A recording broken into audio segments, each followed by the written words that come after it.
Handheld gaming has always been somewhat of an interesting topic for me. Although there are plenty of games out there that I'd enjoy playing just as much as any PC or console game, I don't think I'd ever be caught dead playing them outside my house. It's not really a matter of self-respect, I would just much rather be engaged in whatever it is that I'm actually doing outside my home.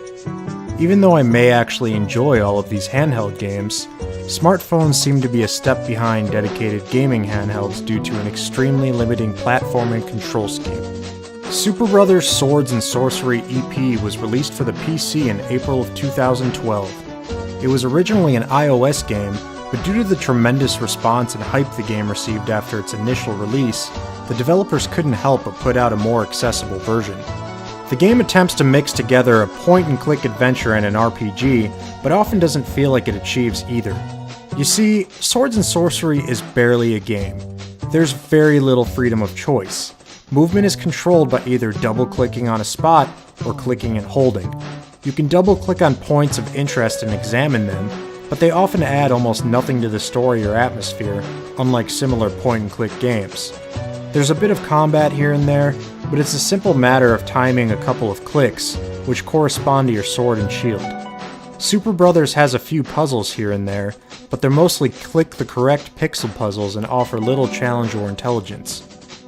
What the game does do well is its presentation.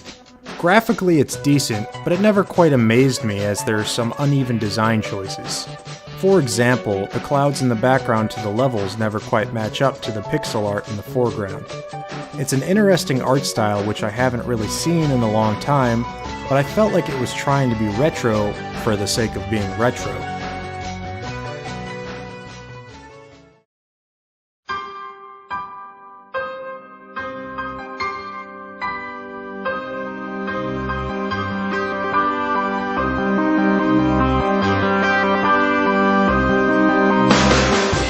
Swords and Sworcery is puzzling. I don't really understand what the game is trying to be. As I mentioned earlier, this is barely a game. Most of the time I felt like I was along for a very boring amusement park ride. There's no challenge to be found, nothing to explore, no interesting story, and a complete lack of gameplay. The game has a dedicated button for posting updates to Twitter.